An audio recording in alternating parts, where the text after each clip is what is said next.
Hi there, and welcome to the Mission Forward podcast, where each week we bring you a thought-provoking and perspective-shifting conversation on the power of communications. I'm Carrie Fox, your host and CEO of Mission Partners, a social impact communications firm and certified B Corporation. This season, we are talking with an impressive mix of nonprofit and foundation leaders, along with some of my favorite communications consultants, about some of the most common challenge points and barriers to moving missions forward. Today's guest is an expert in social media, and I swear, I think we could do an entire season with this guest today on the benefits and pitfalls of digital media based on how many questions we get from you all, from our nonprofit clients and our foundation clients and folks who are in this network at Mission Forward, about how we show up, how we engage, and quite honestly, even when to walk away from digital and social media. So to help us make sense of some of those trends, we have got with us today Anthony Schopp, co-founder and chief strategy officer of Social Driver and chairman of the National Digital Roundtable. Anthony, thank you for being here today. Oh, I'm thrilled. Thanks for having me, Carrie. I want to set up a quick bit of background and see if I can jog your memory before we get into the conversation. I am thinking, Anthony, you and I first crossed paths maybe 2010, or pretty close to it, because we shared a client that was in the STEM education space. And I remember thinking and literally saying to one of my colleagues who was sitting next to me, I love how this guy's brain works. And I could tell that we were so aligned on how we come into business with a deep sense of purpose. I have now watched you work for so many years, and I love, Anthony, on so many levels, the depth at which you invest in your projects, how much you give back in that process, how you think about your impact. So it's so nice to be here with you, knowing that we've got a little time now to be reflective and think about what you've learned since we first met so many years ago. Yeah, so nice of you to say. I felt the same way when I met you. We were just simpatico. So it's been really amazing to see what you've done too. And I love the podcast. It's such a great way to get great information out to more people, especially in times like this. So thanks for doing it. Thank you. Tell us a little bit more about you and what brought you to start Social Driver with your partner, Thomas Sanchez. Yeah, Thomas and I, we're very different people. We're a married couple that owns a business. So a lot of people want to know how we can possibly do that, but it works great for us. And I think each of us was inspired by the way we could take lessons of how technology was transforming, industries and the way people connect with one another, and how we could apply that to help others. Something that we kind of did for fun with friends, and that it turned into a business. Thomas has a great story you can ask him about sometime, where he learned to make Thanksgiving dinner through YouTube in the very early ages of YouTube, and it inspired him to bring a solution to work in the healthcare field that ended up becoming the largest social network in the healthcare world. So, taking one solution and moving it over. One of my inspirations was actually one of my childhood favorite movies was The Goonies. And I always wished I could have seen it in a theater, but I never could because, it was already out on video. Yeah. And when I got a little older, I created this side business. It was really a hobby turned business where I would use text messaging and social media in the early days to tell people to come out to happy hours in Kansas City, where I lived at the time. And I grew a following of hundreds of people by using technology. And my seminal sort of celebration was when I had such a big crowd, I was able to get a movie theater to screen my favorite movie, The Goonies, and get hundreds of people there to watch it. And Anthony, dream come true. Dream come true. And I realized, there's some power in how we can use technology to connect people in ways that used to be unimaginable. And so that kind of led us to say, I think we can help other companies do this. And so we launched Social Driver back in 2011. Well, power, that's the name of the game today. That is the word that we're focused in on this season. But as you know, it's kind of it's where we live, right? At Mission Forward, is thinking about that inherent power of communications that we have, right? As communicators, how many levers we can pull that I think a lot of people don't realize how much power sits in that communication seat. And that in a lot of ways, there is a lot of good that can be done with that power. But there's also opportunities we need to be mindful of, right? Of reinforcing stereotypes or perpetuating narratives that we might not want to be. And so that's where we're going to go with this conversation, like we always do, and thinking about how you've now started to see and explore and understand that power of communications. Now, since 2011, 2022, you're past your 10-year mark, what you're seeing, what's sticking with you? I mean, the first thing is, where does this power come from, right? In the traditional world of marketing and communications, it was very much, I'm going to tell a story and I'm going to distribute that, right? Through TV, through billboards, right? I'm going to push that message out. Years ago, I worked as an intern at a TV station, and a meteorologist asked us this question. He showed us lightning striking, and he said, where does that energy come from? We all said, I don't know, the sky or the clouds, or I think one smart Alex said Zeus. And he said, no, it's not up here, it's down below. That mass of energy, the charge of energy is actually in the earth. And lightning unleashes the energy, it's bottom up. And I kind of think that's a perfect analogy for where the power is today, Carrie. We sometimes get smart people around a conference room and we try to launch like a new hashtag campaign or a viral video or recreate the ice bucket challenge. And guess what? Most of those campaigns don't work.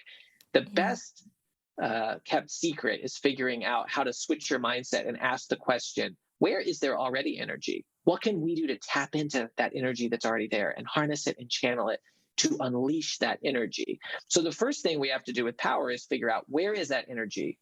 How can we align with it? How can we harness it? And how can we focus it to unleash it? And I bet your favorite nonprofit or political campaigns, or even the ones you don't like so much, have probably done that pretty well. That's a common theme I see in today's world.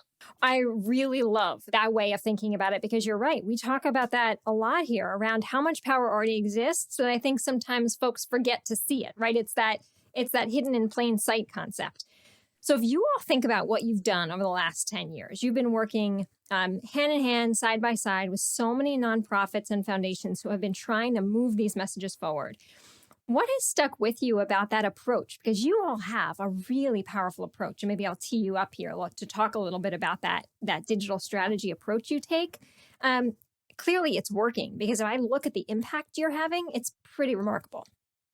Well, thanks. I think I love the opportunity to help people shift their mindset. And one of the ways we do that is, I kind of told that lightning story already, but we'll look at how we used to break up a marketing campaign. And we'd use that acronym PASO that most marketing people know, which stands for paid media, earned media, shared media, owned media. And, that can be great to do an audit of what you're already doing, but what's left out? People. Just saying paid, I'm going to do a paid campaign. Well, there's a lot of different ways that you can use paid media. Just putting it all in one bucket without thinking about people's behaviors and what motivates them doesn't get you very far.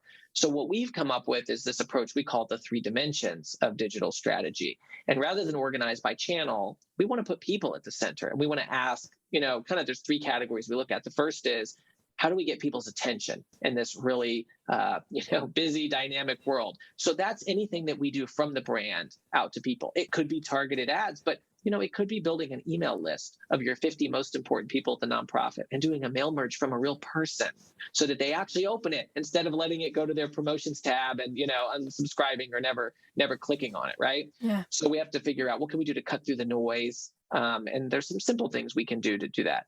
The second is what we call intention. And this is totally different. This is, how do we intercept people when they're already on a journey and help them complete it? So if somebody's searching on YouTube or on Google, are we there? They may never have heard of our brand, but they may find us because they're looking for, in your case, maybe they're looking for a B Corp. That's a really unique facet, or identifier of a business. Well, they may not have heard of your business yet, but they're looking for B Corps. They say, oh my gosh, you share my values, right? So you've intercepted them.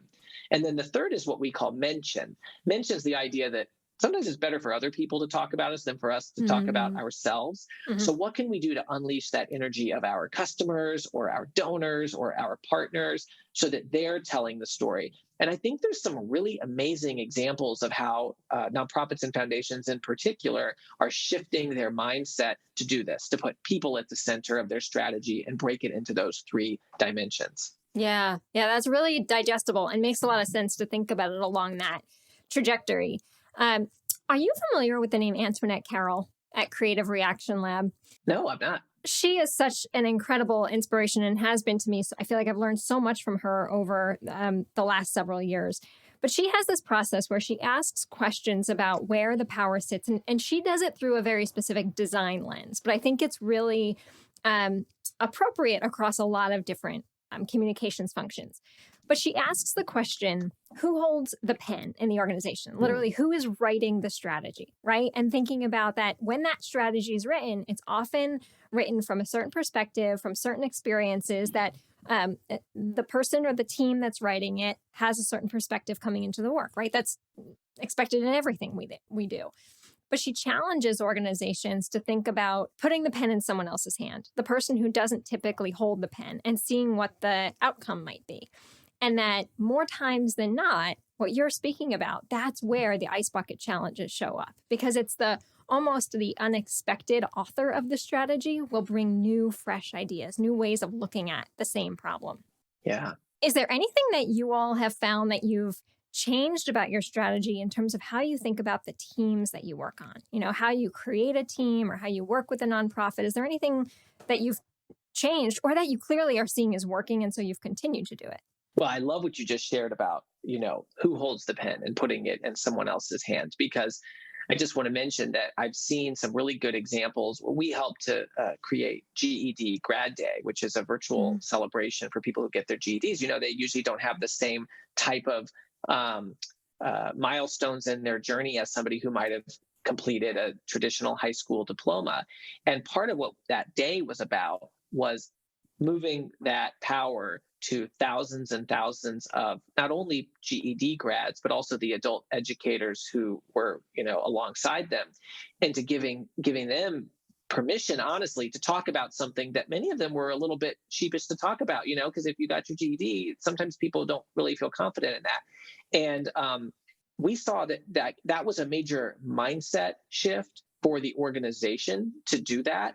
But it was so much more successful than a stock photo on a bus ad or something that feels inauthentic.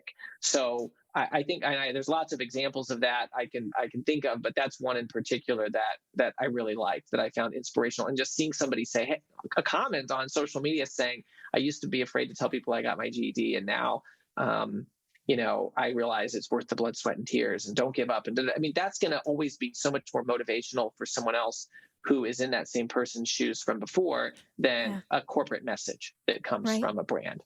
Right. Yeah. In terms of go ahead. Sorry. No, go ahead. Well, you were asked about our company. And one of the things that we did early on, we had a team retreat when we were, just 5 or 6 people probably. And we identified what we thought our values were as an organization. And it was this very collaborative exercise. We actually went out to museums and took pictures, and there was this whole facilitated process around it.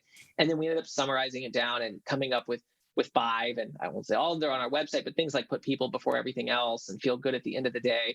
And I found myself in situations over the years with teammates where I don't have the answer to every problem, of course, but I just say, let's go back to the values. What do you think the best thing to do is if we keep these in mind? And that provides a lot of clarity. And so one of the things we've tried to do is to remind people what those values are. We recognize people at our victory lap celebration on our Friday team meeting, which we call Recharge, who've lived up to the values that week, and just really decentralizing decision-making in that way. Of course, there are certain things where decisions are made in a hierarchical way in an organization, but there are other things that an individual is, in a meeting and they have to respond to someone and they have to be thinking about these things, and just making those second nature. The folks who've done that, it's been really powerful to watch how they've used that to grow and evolve in their careers. So this is where you and I, or your company and mine, has a lot in common, where we think about how we upskill in any given day and how we knowledge transfer in any given day. We've started to really think about Mission Partners as a teaching hospital for communicators, and how we can create the process by which any individual coming into the company at any level of their career can gain knowledge and skills at a pace that they wouldn't be able to do at another agency. And then our hope is they stay, for years and years, but that when they go, they are so positioned for wherever they go next. But it starts first with that mindset, right, that we're talking about, of how instead of holding the power and holding the knowledge at top, that there is so much value in sharing it freely and openly with our colleagues, but then also with our clients too. And maybe this is like the natural opening. We'll come back to a couple of the questions for National Digital Roundtable, which feels like that's such an important part of where you're going too. Yeah, I've really enjoyed over the last 4 years chairing the National Digital Roundtable. And one of the reasons that, a bunch of other folks I know in this industry and I, got together and created this was we decided we need more professional development, but we also need more settings where people can learn from peers, from one another. And sometimes direct peers that do the same thing, but sometimes people who work in different spaces, because the answers are not always in our direct industry, right? Sometimes a different industry brings a great solution. So we do small roundtables, and then we do large public events and trainings. And I've just always believed, both through that work, but also for Social Driver, we develop consulting frameworks, and we don't hold those and keep those secret. We use those to help solve problems together. We find that when you do that with a client, when you do that with a team member, everybody achieves more when you work together in that way, and people feel much more engaged in the process. So I think that's another thing about kind of deciding who has the pen, right? And thinking about who can be part of that process. So absolutely. I just am such a big believer in professional development. The world's changing so fast. We all have to run to keep up with all of these changes. World changing fast. So is digital media. It's probably the fastest, and what we can always count on to be changing, right? Is digital platforms. What are you seeing if you look out across the digital landscape today, 2022, coming into an election year, thinking about where we've been the last couple of years, that's sticking with you on some trends? Whether we're talking about cutting edge brand stuff and how TikTok is growing fast, or whether we just look at what a lot of normal people and organizations are doing in a platform like LinkedIn, I think we can see this trend across all of them, that we really have to focus on the brands of people versus just the corporate brands. Mm-hmm. It's amazing how a number of organizations are so focused on their corporate brand. And then, I just was meeting with somebody, one of their executives. I mean, they have like a blank LinkedIn profile with 3 connections and no picture. I mean, you wouldn't even know that this was a real person. And so the question is, well, what do we do to make sure that we can help elevate those individuals? And if CNN calls, you don't get to send your logo. You've got to send a person, and you have to have that person be ready and prepared. And it's the same thing when it comes to a platform like LinkedIn. We have to make sure that individuals are prepared. And folks say, gosh, but what if I build up this person's profile and they leave? And it's like, well, what's the cost if you don't build up the profile and they stay? Right. We have to always be thinking about how do we position ourselves through our leaders, through all across the organization. I mean, if you're recruiting, people who are looking at your company are going to be seeing what other employees are saying, what they're talking about, if they have a presence, and it's going to make a big difference. So people-focused digital marketing and communications, I think, is really important right now. And I think it's exciting that so many people are waking up to it, and they're realizing that, and they're using that to build their skills and invest in the skills of their teams. I know every organization is going to be different, so there's no blanket easy answer to this. But do you find that you're often suggesting to folks that they do prioritize their people strategy? How they're building the people profiles over the corporate or company profile, or is it kind of balanced on how people are spending their time and investments? That's such a great question. And I do think I'd say lately I am pushing the people side more, because it's where they're underinvesting. If they hadn't, if an organization didn't have a website, or they hadn't claimed basic social media accounts, that might be a different story. I'd say also, if you're a consumer brand, the way consumers are going to search for your business and look for you, you want to show up where they are. And so having a presence on, having YouTube presence, maybe it's an Instagram presence, having a website. But I do a lot of work in the B2B space, as I know you do as well. And so whether you're a corporate executive that's working in that B2B space, or a nonprofit, or an association, or a think tank, all of those types of organizations too, I think where they're underinvesting is the people side. And that's where we really need to ramp up, because often to get to our goals, we don't need 1 million more people to know about us. We need to engage with a small number of the right people. And that's a perfect goal to have for a people-centered strategy. I don't want to think of how many times that we've had to talk about this, the difference between broadcasting a message and narrowcasting a message. And the benefit really comes when you narrowcast, like you're saying, narrowcast that message, right? Know who your audience is, engage with them personally, build relationships rather than blasting the content and thinking, okay, great, we've done what we said we are going to do, but there's no engagement or interaction coming on the other side, right? That value of those personal relationships can never be supplemented without that personal connection there. Absolutely. And I'd say I like the, broadcast to narrowcast is such a good way of thinking about it. And another kind of even element that pulls in what you just said about that interaction is how can we go from storytelling to story driving? Yeah. If you tell a great story, you write a great book, you put it on the shelf and nobody reads it, I would say that's not marketing or business. That's art, right? It's wonderful that you've done that to create that artwork, but there's no business or marketing aspect because nobody else has read that. So how do we get that out? Well, in today's world, if we want to drive the story, we have to think about, number one, who else is part of this story? What other people or organizations maybe I can mention, I can acknowledge, I can make it their story too, so that they have a reason to share it as well. If you're in a photo with others and you tag the others, right? Okay, they're going to see it. Maybe they comment on it. They look good. Maybe they're going to share it. Secondly, what are the topics or conversations or search terms that people are paying attention to?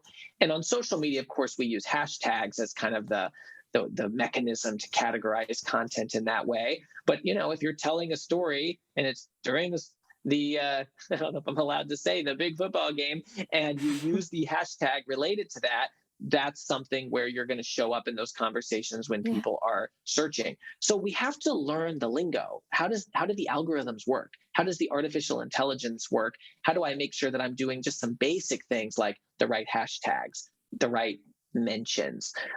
Those are so important if we want to go from just telling a story to actually driving the story and making sure that it reaches people and they interact with us. All right, we are coming to the end, and I've got to ask you this one because I mentioned it at the top. There is one question that seems to be coming up over and over again, and I would love to get your take on it. And it's back to actually what you had set up at the top when you were talking about the 3 dimensions of your strategy and that centerpiece, intention. That I'm finding a lot of folks, organizations and leaders inside those organizations are questioning if they should be on a certain platform because a certain platform maybe is not values aligned with who they are as an organization, but they know that's where the audience is. And it's that constant struggle of, do I join a platform that I know has big reach and my audience is there, but it would be going against a lot of what I stand for if I put money into that platform? Do you find that you're getting that kind of question? And, how are you coaching or counseling folks through how to answer that? Yeah, it's a great question. And I think it's such a complex issue because, I guess it was not too long ago that there was a boycott against some social media platforms and some companies paused their advertising. And some of the clients I worked with paused their advertising. Some of the difficult questions, frankly, that came up around that were, okay, well, it's great if we want to pause it. What criteria do we need to meet to unpause it? And it was somewhat arbitrary. It didn't seem like, okay, great, we're going to pause it for a month, turn it back on. Well, what does that do? I think the thing that we have to understand in marketing is like, where is our audience? And where do they spend time? And how can I engage with them in a meaningful way? And sometimes the places where we might have concerns, it may not be the most important place for us to be anyway. But the other thing is, if we shift our mindset from where are we going to be pushing content to, how can I get others to do that for me? An organic campaign like GED Grad Day was successful on many different platforms, even platforms where the GED didn't have an active presence. They hadn't invested a lot, but their people were there. You can also be successful when somebody gets something that's really interesting and they send it on a text message to somebody they know, or they post it on Nextdoor or something. So, I think we should be thinking about what can we do to unleash that energy of our people and where are our people. Now, when it comes to platforms that have grown so big that some argue are necessary, I mean, they're almost like a utility, right? It's like everybody uses this particular platform. Then I think what we have to do is, what can we do to raise our voice, not just with the tiny decisions that we make, but how can we let it be known how we use that platform, what expectations we expect for that platform, et cetera. And that's a whole other thing. That becomes more like advocacy. But, Yeah. look, if you like the phone company, I don't think the answer is like, don't ever use the telephone. I think that that's probably going to be shooting ourselves in the foot. I think we have to figure out a bigger way maybe to make a difference there. Yeah, I love that. I love that because I think it touches on a couple of things that are really important, especially for this audience of the show, is that if you're on a platform, maybe start by asking yourself why, what's the point of being there? And if there's a values misalignment, to your point, maybe there's a way to still engage with that audience, maybe not directly, but maybe by indirectly engaging, you actually could start to build an audience someplace else, someplace that's more values aligned. But you're right, there's never a simple answer to that question. And I think that's why so many folks feel flummoxed by it right now. Yeah, we all care so much more these days about not just what a brand sells, but what a brand stands for. Right. And, we go in the grocery store and, I know you and I both care about the world and people and the planet. And, like when we make buying decisions, we keep that in mind. That might impact whether we support a product or, what we're looking for on a particular product. And at the same time, that's really complicated because supply chains are complicated and products are complicated. It's hard to know who buys what. And so we have to sort of choose our priorities. Otherwise, I think we can get really paralyzed, and we have to understand what is the good that we're doing in the world that's going to make a difference, and what responsible decisions can we do to advance that good. And look, if you're a great organization achieving great work, but you say, I don't want to use the internet, I think it's going to be hard to be successful. Yeah. And there's lots of things that we can point at with, the way that the internet works, different companies that dominate the internet, the elements that are in our smartphone devices. But, I think that can be a distraction sometimes from what's the impact we're trying to achieve. I mentioned to you before we started that I love doing this podcast because I get to learn so much in the process. And I really appreciated how much I got to learn from you in this short conversation. As we wrap up, my last question for you, Anthony, is what is exciting you right now about what you are learning? Yeah, gosh, it's so important, isn't it, to just pay attention to different things and listen to smart people and learn. And so this is one of the reasons I love that you have this podcast, Gary. I read a lot of nonfiction and things that aren't necessarily about marketing. I'm just reading right now the Book of Hope, which is by Jane Goodall and Douglas Abrams. And it's a really great read because, Jane Goodall has been somebody that we have all know her important work. Mm-hmm. And she brings an element of hope to the world that I wouldn't have expected, knowing how close she is to the environmental changes that we're seeing. So that's been really inspirational and has kind of helped me stay optimistic. I'd also say I just saw a piece in the Wall Street Journal that was really fun to read and to talk about. It was about Yeti, the brand that makes coolers and great mugs and stuff. And it was about their approach to unvarnished marketing, really authentic, like, cool. They're not using big celebrity influencers, a lot of photos that you can almost barely even see their product in it because they're so unvarnished. And I did a little poll on LinkedIn and asked, and about 100 people responded, and 70% of them thought that unvarnished type marketing does work better than that really polished, glossy content. So I love it, like reading about these trends and seeing stuff, but it's even better, I think, when you can take it out to people to see what they think about it. And it's fun how you can do something as simple as a LinkedIn poll to start conversations with your network and get, different opinions on these things. So that's kind of one of the things I try to do, at least, because, one reporter isn't necessarily going to be the end all be all expert for me. I kind of want to expand it to my network and see what people think. Well, we will add links to those great resources. We'll also add links for folks to follow you and engage on some of those polls that you do on LinkedIn. And Anthony, as we wrap up, thank you so much for this awesome conversation, for joining us for this season. And I really look forward to continuing to watch your work and impact grow, and especially as the National Digital Roundtable is growing too. Congratulations on everything. Thank you so much. Thanks for having me. Mission Forward is produced with the support of Sadie Lockhart, Nimra Haroon, and the Mission Partners team in association with True Story FM. Engineering by Pete Wright. Music this week by Josh Leake. If your podcast app allows for ratings and reviews, I hope you will consider doing just that for this show. But the best thing you can do to support Mission Forward is to simply share the show with a friend or colleague. Thanks for your support, and we'll see you next time.